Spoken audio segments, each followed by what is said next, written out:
This is your Barbados Today Evening News Update for Wednesday, November the 14th. Thanks for joining us. I'm Emmanuel Joseph. Two popular hotspots in Barbados are in for a major security upgrade. St. Lawrence Gap Christchurch and Old Town St. James will get improved lighting and closed-circuit television technology to help combat criminal activity. Police Tourism Officer Inspector Pearson McConney today urged the Barbados Light and Power Company to partner with the force to provide enhanced lighting in Old Town. It's going to save all of us in that area of the case. That's why we try to improve the lighting. Whenever we go to meetings, we encourage property owners, especially in this time. Put a little camera in the area with the case may be, because it help you. Not only help you, help us in our investigations. We've had a project that was funded by the TDC in the Caroline Bay area. I'm not going to go into certain things, but I know last year it came in extremely handy for us in some of our investigations. It tremendously with the case may be. He was speaking at the annual general meeting of the Tourism Development Corporation today. Meanwhile, police are investigating a shooting incident at Kingston Christchurch last night. The shooting occurred in the area of KG's Minimart. Police said one vehicle, J1361, was damaged during the incident.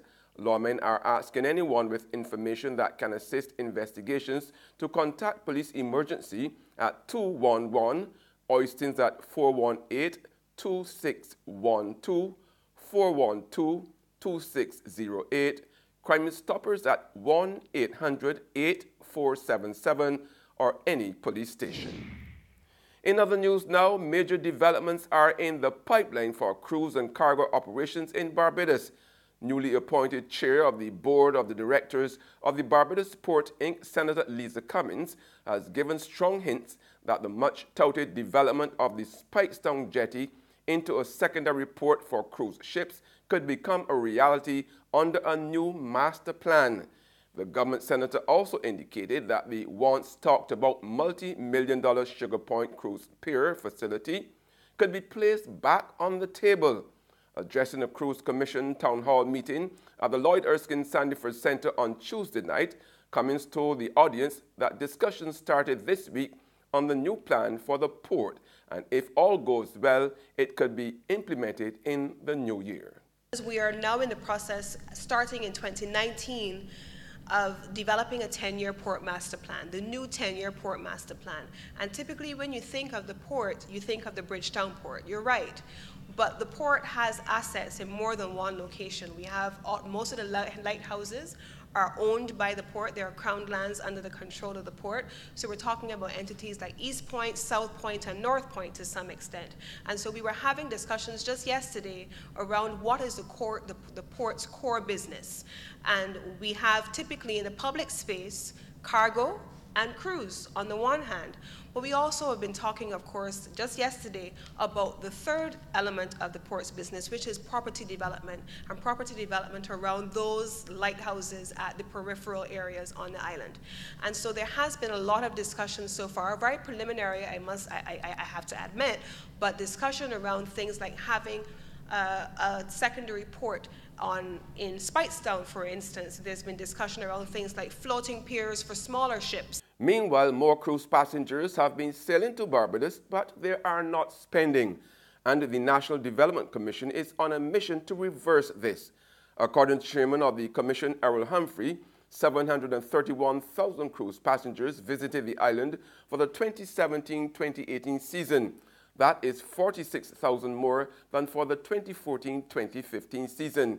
He, however, reported that visitor spend was $64 over the period, compared to $75 for 2014-2015.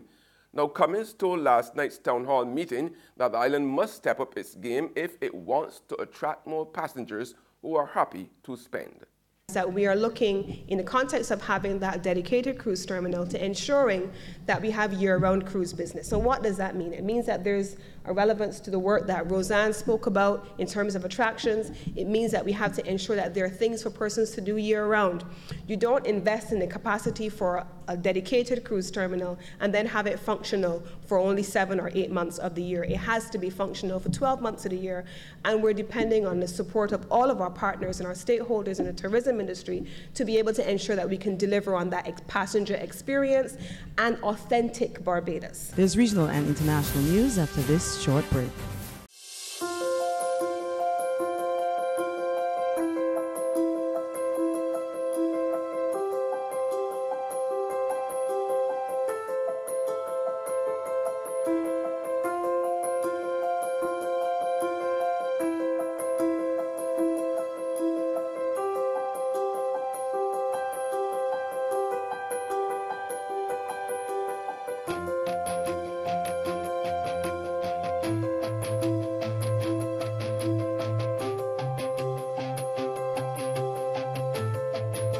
Barbados Today, news you can trust. Welcome back with news from the region now. In Jamaica, scores of farmers along the Blue Mountain farming belt say they are racking up millions of dollars in losses each passing day. The farmers say their crops are ready, but factories have not been accepting the commodity. More in this report from Television Jamaica. There will be no Merry Christmas for the farmers here.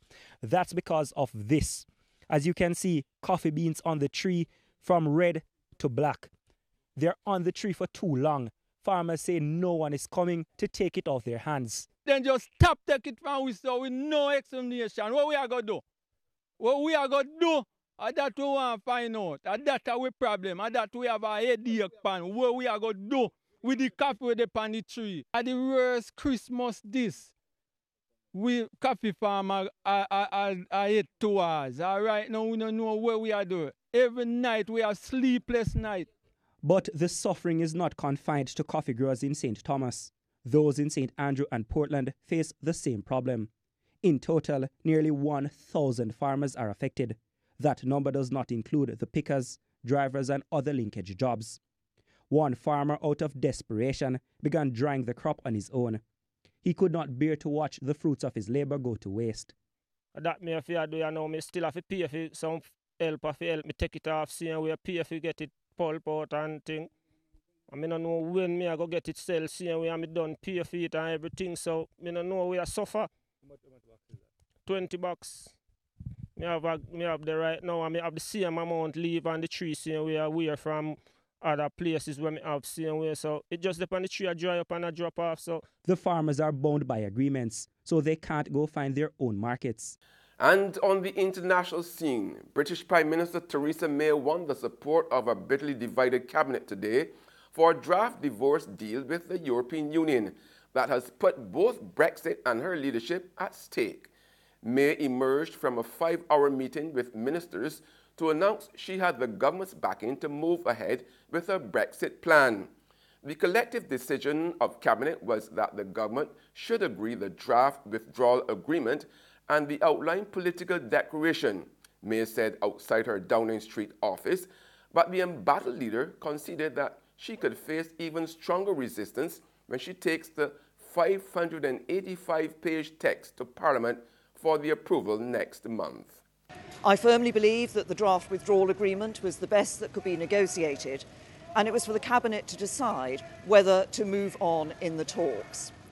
The choices before us were difficult, particularly in relation to the Northern Ireland backstop, but the collective decision of Cabinet was that the government should agree the draft withdrawal agreement and the outlined political declaration.